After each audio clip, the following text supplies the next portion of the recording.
Hey guys, आज हम शुरू करने वाले हैं केमिस्ट्री का chapter 1 class 10th UP board.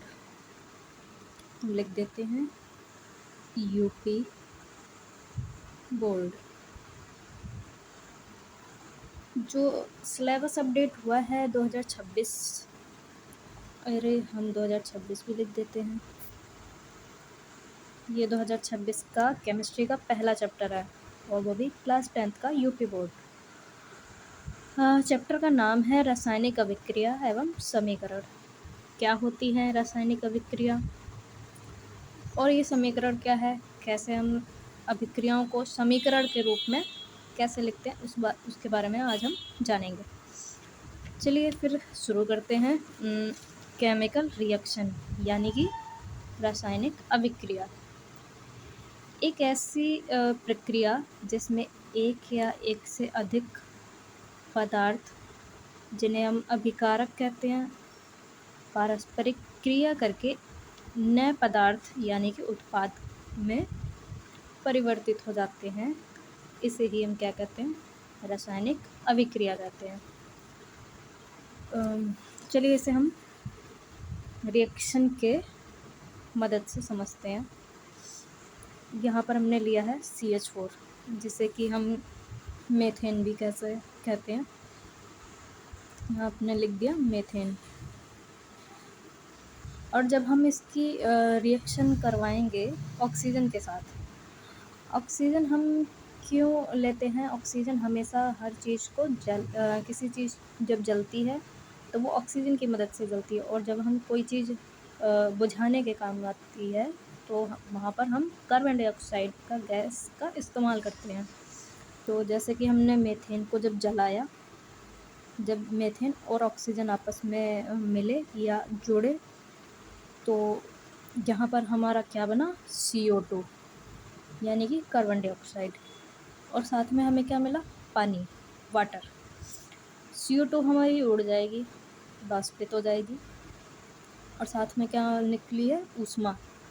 जब भी कोई चीज़ आपस में मिलती हैं, जब कोई दो पदार्थ आपस में मिलते हैं तो वहाँ पर ऊर्जा निकलती है, ऊष्मा निकलती है। और जब कोई एक दूसरा एग्जाम्पल है दूध से दही का बनना। तो दूध से जब दही बनता है तो इसमें जो जिस रिएक्शन की वजह से ये दही में बदल गया है दूध, उससे अभिक्रिया को ही हम क्या कहेंगे, रासायनिक अभिक्रिया।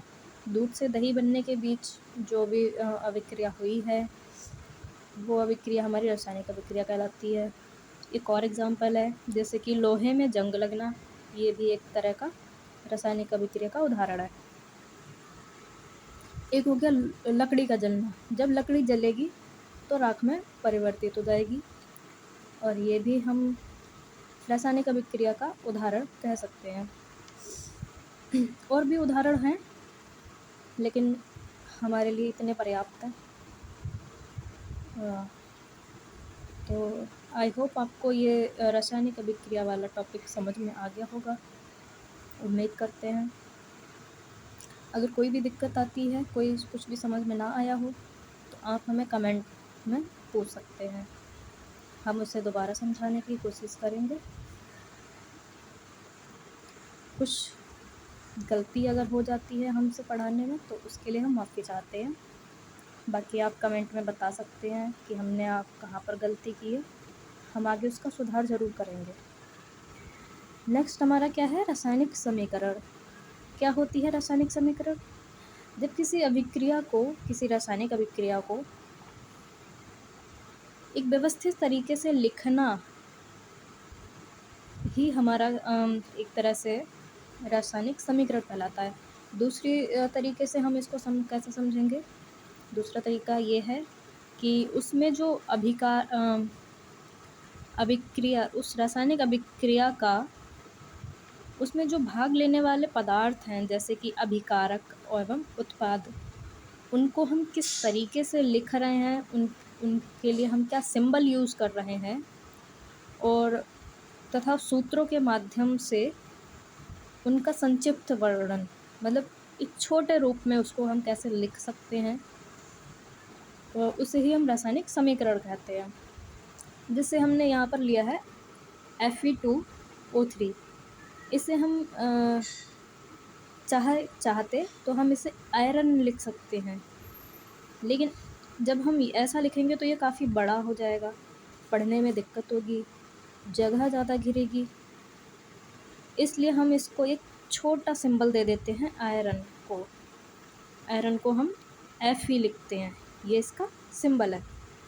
तो ये आयरन को हमने Fe लिख दिया, ऑक्सीजन को हमने O लिख दिया, और ऑक्सीजन के नीचे जो 3 बना हुआ है, ये 3 बताता है कि यहाँ पर हमने ऑक्सीजन के 3 मॉलिक्यूल इस्तेमाल किए हैं।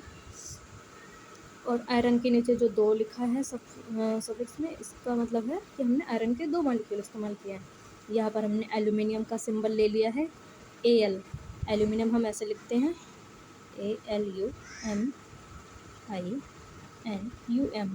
तो इसके जो हमने जो 2 पहले के ये हैं अक्षर हैं, इन्हीं को हमने उठा करके यहाँ लिख दिया है एल्यूमिनियम का सिंबल।